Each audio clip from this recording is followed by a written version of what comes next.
Iya nih makanya tuh kita ngapain ya? Ini Kaicut. Kaicut. Kalau kalian tahu KDI itu peserta kan pada kore-kore ini gurunya. Oh, ini laki-laki pada cakep-cakep semuanya pada pakai jas, sementara gue disuruh pakai daster ya. Iya tampil. Emang Kita bener-bener kan ya. berbeda gitu. Oh iya Nah, emang. kita mau buat acara.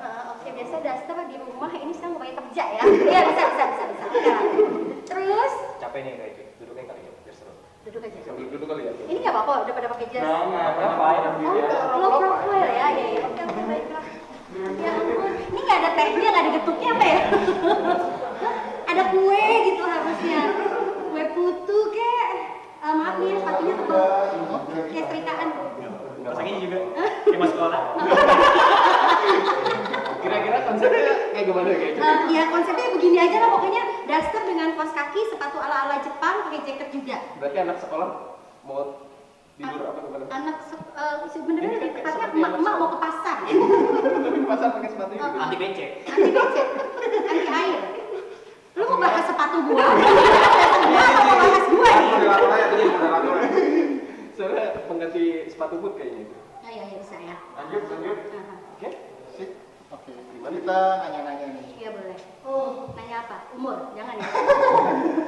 Udah tahu kan kalau umur berapa Tahu kali masih 20 sama. Oh, aku malu. Kaicut tuh ngajarin anak-anak peserta KDI itu dari kapan? Aku ngajar KDI itu, Don. Aduh, asisten aku mana ya? Don, kamu masih ingat nggak ini tahun keberapa? Ini tahun 2020. Ini tahun 2020 ya. D5 tuh angkatannya D5 iya. Kemarin angkatannya Itu 2018 ya? Suci Marvin. 19. Nah, sebelum-sebelumnya aku sih masih pegang cuma dancer doang. Mulai coaching tuh, asisten. Punya asisten juga. Punya asistennya lagi sibuk kayaknya.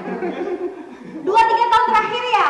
3 tahun. Oh, 3 tahun. 3 tahun. 3 tahun. Di tahun terakhir. Ya. Berarti sebelumnya ngedance juga gitu. Aduh, ini dia kalau bongkar Di Taman Safari sebelumnya. Di Taman Safari. So, kita kucingin binatang loh. Lagi lumba-lumba. Iya, kita lumba-lumba. Safari Garden. Iya benar. Enggak, jadi awalnya itu aku penari lama banget. Berhenti-berhenti jadi penari itu tahun 2004. Kenapa? Berarti karena ukuran badan udah melebar atau? Jangan ngomong badan dong. Iya, itu salah satunya. Menikah tepatnya. Jadi 2004 itu aku menikah, terus akhirnya memutuskan untuk udah deh kayaknya stop aja jadi penari. Pengen naik level jadi koreografer sama pengen punya dance company. Oh, jadi berhenti itu bukan karena suami emang mau berhenti kayak gitu? Oh enggak, karena emang aku waktu itu udah bilang sama suamiku, aku menikah masih boleh nari atau enggak? Tapi kok nggak ngerasa lu bilang ke gue?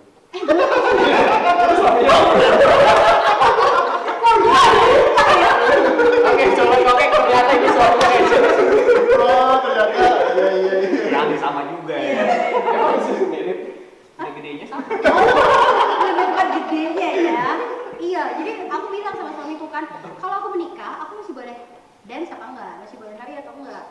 Terus dia bilang, ya boleh aja sih. Kalau boleh, aku lanjut. Kalau nggak boleh, kita selesai. Tapi emang dari dulu suka ngedance. Maksudnya ya dari dulu suka ngedance terus sampai akhirnya jadi pencarian gitu. Oh iya. Atau jadi hobi aja? Enggak sih. Dulu sebenarnya cuma suka menari dari kecil, dari SD ya. Terus sampai akhirnya memutuskan jadi profesional. Ya, jadi profesi. Jadi hobi yang menghasilkan. Iya deh. Making money. Padahal dulu udah sempat tidak diperbolehkan. Kenapa gitu? Iya, karena cewek, anak bontot, terus emang karena dulu aku awalnya itu festival kan. Dari SD udah pernah muncul waktu itu di salah stasiun TV, terus SMP lanjut SMA festival. Dari SMA aku festival, terus ada perlomba di mana ikut, ada kompetisi di mana ikut, sampai akhirnya kenal sama beberapa teman-teman penari yang udah profesional. Aku diajakin masuk dance company A, masuk dance company B, C, sampai akhirnya menetap di salah satu dance company. Boleh sebut merek? Boleh dong. Boleh. Itu Siapa tahu. Fabulous. Kira terus ngelit di situ ngelit. Enggak, itu aku menetap di Alpha Plus sampai akhirnya udah deh menikah. Terus aku bilang sama Kak Arin waktu itu, udah ya Kak, aku resign. Loh, kenapa resign? Iya, karena aku menikah, aku mau hamil dulu. Ayo udah cuti aja. Tapi udah nikah kan? hamil dulu dan Udah nikah? dong. Tanya Suka gitu dia mah nanyanya. Udah tahu dulu anak muda kayak gimana kan? Oh iya duluan. Enggak lah. Oh enggak. Jadi aku memutuskan untuk ya kak aku mau stop aja, aku resign. Jadi waktu itu aku bilang sama Karin, kak kayaknya aku sih bercita-cita pengen punya dance company juga gitu loh. Tapi mudah-mudahan bukan menjadi kompetitor. Dan ternyata Kak Karin support. Ya udah, aku merit, habis merit pas bulan hamil, nggak tahu mau ngapain kan? Karena waktu itu emang bener-bener stopnya tuh drastis banget. Aku merit Agustus 2004, itu awal Agustus aku masih ngedance. Tapi udah belum hamil. Belum, kan nikahnya Agustus. Kosong sebulan nih September, jadi habis menikah masih nari, terus Oktober hamil. Itu pun juga nggak tahu, masih nari juga proses. Terus pas hamil. Oh kira itu pun nggak tahu. Gue pikir itu pun nggak tahu siapa Pak? bapaknya. Itu. Gitu coy. Dan sekarang punya dance company sendiri. Iya, jadi akhirnya aku bikin dari 2005 aku bikin dance company sendiri. Ya bismillah aja, coba-coba, ternyata dapat respon bagus, ada kenalan klien. Aku juga nggak nyangka sih bisa sampai saat ini, alhamdulillah. Dan Namanya sampai sekarang udah ada berapa personil? Jadi gini, kalau di aku itu tidak ada anak tetap. Di aku memang freelance, tapi hanya ada anak-anak yang prioritas. Cuma kalau di Jakarta susah ya kayaknya. Mungkin ada, tapi cuma beberapa company yang emang benar-benar punya anak tetap. Tapi kebanyakan di Jakarta tuh freelance. Oh jadi mencol ke company lainnya. Kayak burung ya mencok-mencok ya. Mencok di jendela. Gitu. Tapi ada bedanya nggak sih penari sama dancer itu maksudnya apa? Penari, dancer itu penari. Pertanyaannya juga. Itu gimana sih? Sama kayak next berikutnya aja. Kadang ada orang bilang, gue menari, tapi gue ngedance gitu kan? Gue juga Sama menari. aja, sama aja. Kok gue jadi bingung ya? Buat bingung sama kalian. Ntar dulu, gue belum kenalan. Ini namanya siapa? Oke, Nama gua Ari. Ari, ini Gue Panji. Panji. gue Fahri. Ini gue yang salah skrip apa gimana ya? Pasti dia namanya Panji. Itu Ari. Nah, gue sih ikut aja. Ikut-ikut. Aduh, ya. Babang-babang. Tapi sekarang nama dance company-nya apa kayak gitu? The Dancers. The Dancer. Terus ngomongnya masih gitu. The Dancers. Dancers. Dadah, The dadah. Dancer. Ada berapa personil? Ribet juga ya? Oke. Terus kalau pertemuan kayak ikut sama Suami? KDI. Tidak masalah. Sama KDI. Jadi gini, aku tuh termasuk orang yang besar di RCTI awalnya. Karena waktu pencari itu, bakat. waktu zaman masih nari, aku tuh di acara joget dangdut. Oh iya. Joget pertama kali. Nah awalnya dari situ. Jadi lama banget kan. Pas 2004 itu aku menikah, terus kontraknya gue selesai. Setelah itu lama banget gak ketemu sama orang RCTI. Aku dipanggil lagi tahun 2010. Oh, juga ya. Ya, lama banget. Tahun 2010 itu aku ditawarin untuk jadi dancersnya Miss Indonesia. Miss Indonesia 2010. Itu awal pertama kali lagi menginjakan diri ke RCTI.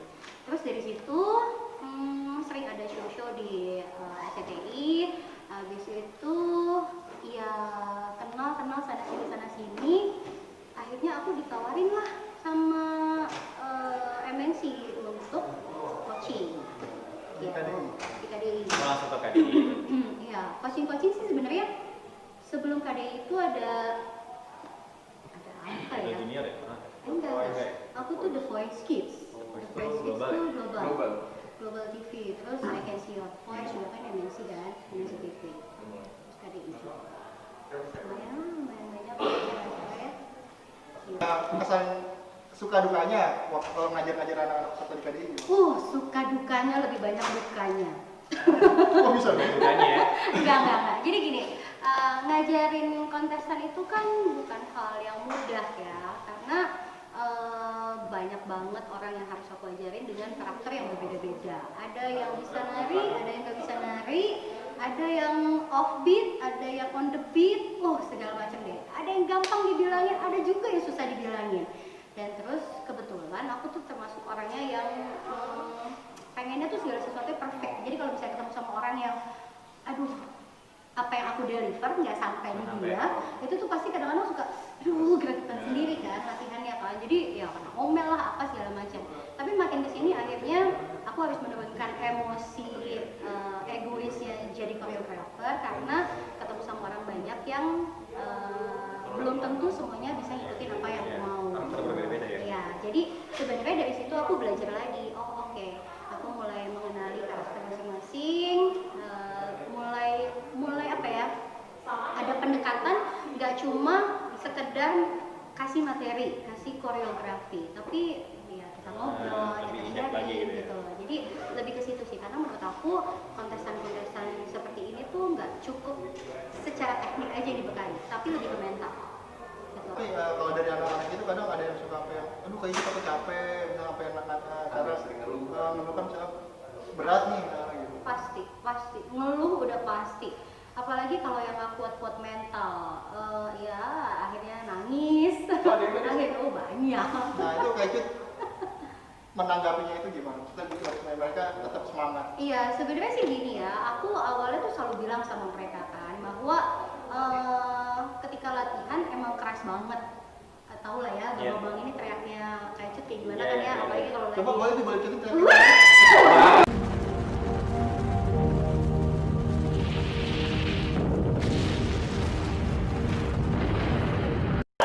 Saking gemesnya tuh gitu loh. Nah jadi ya udah, abis itu aku say sorry sama mereka, sorry kalau tadi ada yang dibentak sampai ada yang nangis, ada yang marah, ada yang kesel, tapi bukan apa-apa karena itu pembelajaran sebenarnya, karena itu mengajarkan ke mereka dalam waktu yang singkat, semua materi harus dikasih ke mereka, dalam waktu singkat mereka harus belajar koreo, nggak cuma koreo aja tapi juga stage act, ekspresi dan lain-lain.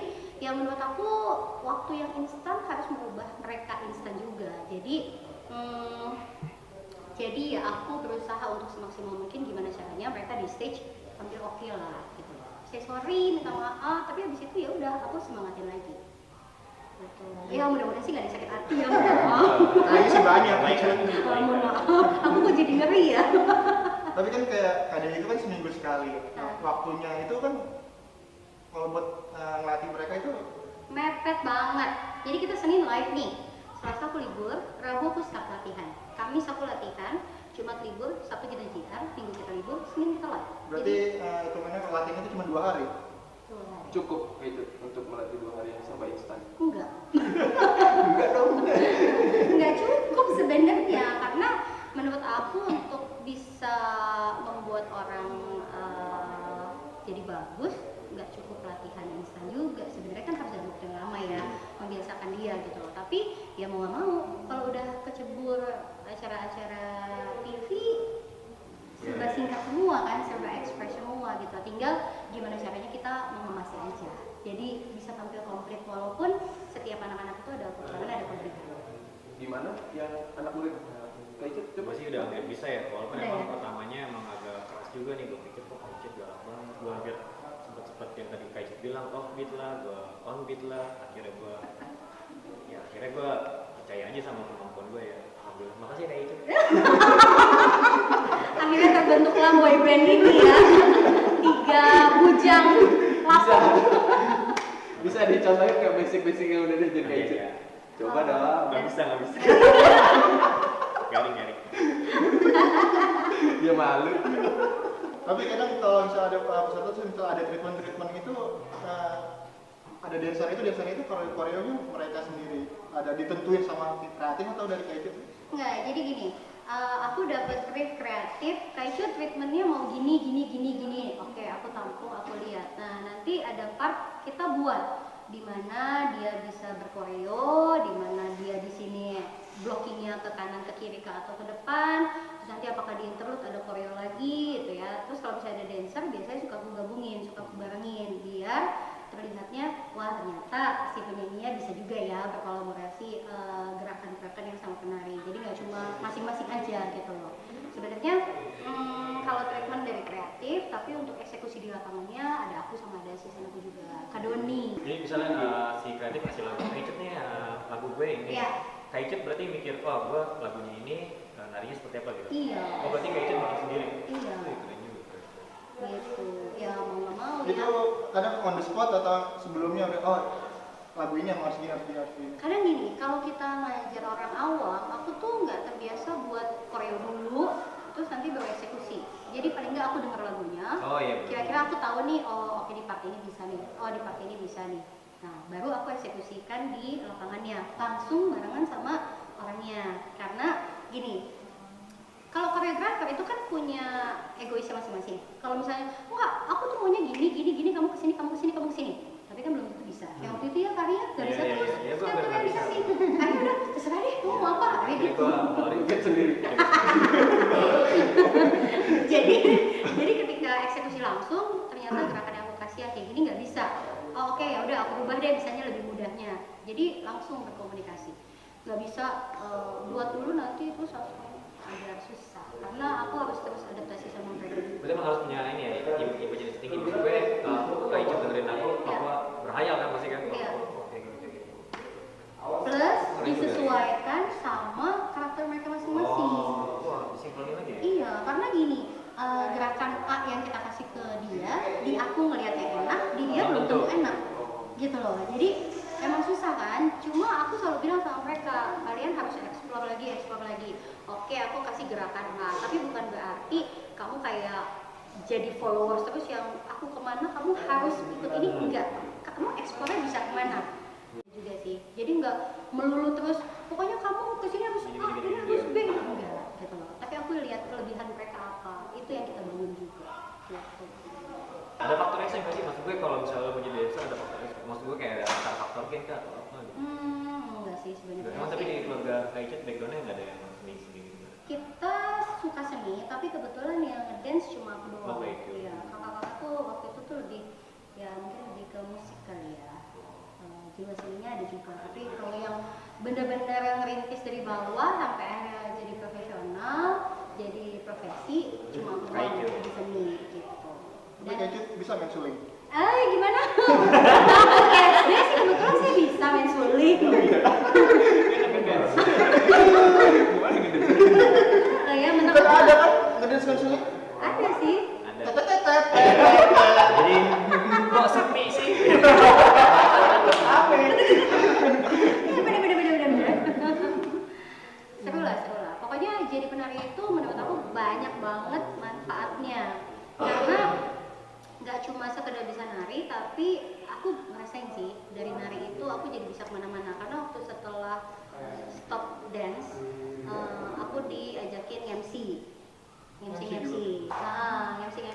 acara nikah-nikahan di kampung. Enggak dong, 17-an. Acara-acara Sweet Seventeen waktu itu awalnya banget Sweet Seventeen. Terus dari Sweet Seventeen tuh acara-acara exhibition. Habis exhibition ya ada ke acara company dan lain-lain. Terus habis itu diajakin juga buat main sitkom. Ya otodidak aja sih sebenarnya ya. Cuma menurut aku karena penari itu punya body gesture yang bagus. Jadi kayaknya lebih luas ya kalau Lebih mau luas, ya. ngapa-ngapain. Nah, kalau misalnya dari dancer ke sitkom kok bisa larinya ke sitkom? Nah, jadi awalnya waktu itu aku ikut casting. Casting salah satu acara. Datang ke sana, Karakternya jadi apa? nggak ada karakter apa-apa waktu itu. Jadi pokoknya cuma berbondong-bondong orang punya pada casting semuanya. Aku ngajak salah satu orang. Berdua nih jadi kita datang ke sana terus casting dong. Udah, seminggu kemudian dia ditelepon. Dia masuk dong. Terus Enggak. Jadi Mungkin kurang beruntung kayaknya ya. Jadi nggak masuk waktu itu kan. Perlu disebut namanya? boleh. Edric Chandra.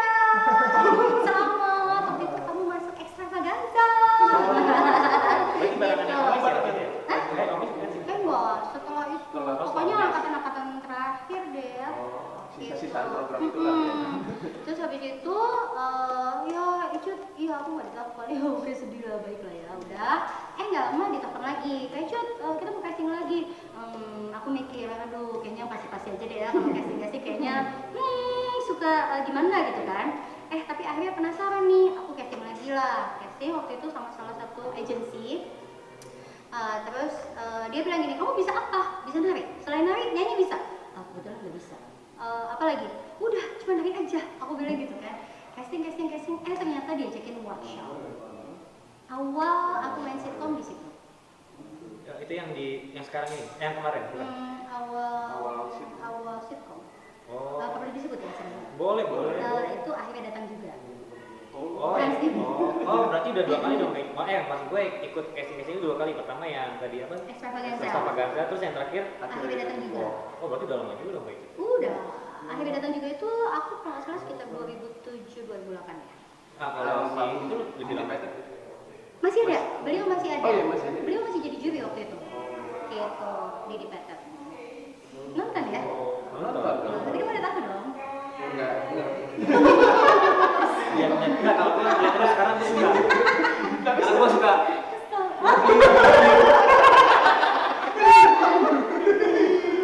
Gitu lah awalnya. Terus habis itu trans selesai, ditawarin yang MNC kan aku bikin juga, akhirnya datang juga. Apa itu? MNC akhirnya datang juga. Tapi apa ya namanya ya? Aku lupa ya. Pokoknya tuh setipe itu juga deh. Waktu itu masih di Taman Mini. Pernah. Iya, di Taman Mini tuh. Pernah. Kayak itu pernah gue lupa. Iya, ada nih namanya. Coba ingat. Baru-baru ini udah lama. Udah lama. Di Taman Mini. Tapi kayak gue belum masuk deh, masih nonton dikit. Terus udah deh, habis itu paling lanjut ke net. Ini dia. Sama terakhir pesawat. Terus sekarang nggak mau melanjutin di Sekarang aku masih mau fokusin kuliner juga sih. Oh kayak gitu. Oh iya, aku kalau ngasih story-nya kayak gitu dia kayak punya kuliner apa sih kayak gitu. Kuliner namanya Kola Food. Oh iya, gue pernah ngeliat. Pernah ngeliat ya, nanti beli ya, jangan cuma dilihat aja. jangan lupa ya yang tahu holahu. Tapi ya, Kola Food. Namanya beneran itu Kola Food. Nah, Ada Instagramnya apa kayak gitu namanya? ada Kola Food aja pokoknya. Kola Food. Oke, nanti ada di deskripsi. Bener. tapi kalau misalnya kayak gitu kan banyak nih, ada nari, terus main peran juga, sitkom gitu kan. Kalau misalnya disuruh milih, maksudnya darahnya ke nari kah? Atau Passionnya tuh lebih ke dance sebenarnya, walaupun sekarang udah nggak jadi player lagi, cuma ngurusin dancer terus jadi choreographer aja, tapi emang karena jiwanya suka menari, jadi aku lebih memilih menari gitu, menari, dan sekarang pengennya fokus kuliner juga, kayaknya bagus gitu. Kebetulan alhamdulillah ada yang bisa dibuat. Itu kulinernya kayak gitu sendiri yang bikin. Iya, jadi untuk awalnya tuh aku bikin tiramisu. Tiramisu tahu? tahu Tahu apa? itu tilas siapa? Awalnya tuh bikin tiramisu buat di rumah, tapi ternyata itu juga support dorongan dari salah satu klien aku kan. Kayak aku mau pesen, lah aku nggak jual bu, aku cuma bikin buat di rumah. Tapi disupport sama klienku itu, enggak aku mau pesen. Aduh, aku bingung kan, ya udah, akhirnya ngitung modal sama anakku, aku jual pertama kali ke dia. Terus ternyata suka, ya dapat masukan, kayaknya masih agak manis gitu kan. Terus akhirnya dapat dorongan support dari kanan kiri, jadilah si tiramisu itu. Terus nambah lagi menu sekarang, ada tokonya di mana? Kola Baby, Kola Mango. Toko sih sekarang ada titik GoFoodnya di Pondok Pinang. Jangan lupa di Pondok Pinang dekat. Dekat rumah saya. Ada siomay juga, ada dimsum juga, pokoknya banyak. Berarti itu alamat rumah ya kalau titik GoFood itu ya? Bukan. Oh, Lu mau main ke rumah ya? Gue bilang bukan aja. Mau minta dia datang. Biasanya kalau udah gini minta gratisan gitu. Lu main ke rumahnya ya. ini kayaknya agak belok. Yes. Belok mana? Enggak, pertanyaannya, maksudnya agak mereka sih kayaknya keluarga. Kayaknya punya anak. Ya. Kayaknya maksa untuk jadi penari juga. Enggak dong. Oh, ya. Enggak sama sekali. Aku bebasin anakku sukanya kemana. Tapi ada maksudnya kelihatan tuh ya, aku kayaknya suka nari juga nih. Enggak. Anakku suka musik tapi enggak ke dance. Anakku sukanya belajar. Kayaknya Iya. bangsat Iya. Kamu sukanya apa?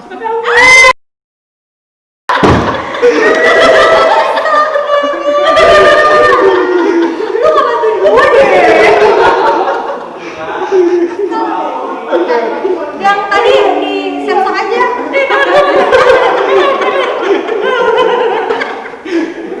Nah, harapannya dari Kak Ijut buat dancer-dancer yang kita belum tersalurkan mereka. Nah, yang belum tersalurkan nih buat dancer-dancer, sebenarnya gini, sekalian ya, karena ngomong-ngomong masalah penari ini, pandemi ini kan penari tuh bener-bener terpuruk banget ya. Seni bener-bener mati, entertain bener-bener mati total, nggak ada show dimanapun. Nah, sementara kita juga punya platform nih buat teman-teman penari. Kalau gue potong bentar. Maaf ya. Matinya ini bukan ininya kan, maksudnya pemasukannya aja kan? Iya dong. Woi, jangan sampai mati ini. Oh enggak. Justru Jangan sampai mati. selama Seni nggak boleh mati. Iya benar. Justru selama pandemi ini sebenarnya mereka tetap berkarya walaupun lewat sosmed gitu kan ya. Jadi tetap berkarya loh pokoknya Ya, mereka. ya, Nggak tetap berkarya. walaupun nggak ada show, walaupun di sosmed ya nggak ada duitnya sama sekali. Iya, iya. Cuma kan akhirnya kesini kan banyak acara-acara juga tuh yang Live ini. virtual juga. Terus kita juga punya platform, ada Dance Choice Award Indonesia. Itu kita mengajak semua penari dimanapun di luar Jakarta untuk ikutan, biar mereka tetap punya aktivitas Iya, walaupun meskipun di rumahnya. Jangan berhenti berkarya ya. Iya pasti. Jadi tetap harus semangat, tetap harus berkarya, yang pasti sehat. Oke. Amin. Amin. Oke, terima kasih Kak Ijut. Thank you. Makasih banyak ya Ijut atas Terima waktunya. kasih. Jadi gimana? Kita sekarang ngedance? Ngedance Kak? Ngedance nggak? Coba ngedance Kak? Enggak, geleng-geleng. Gimana? Thank you ya. 2000 gimana sama dia?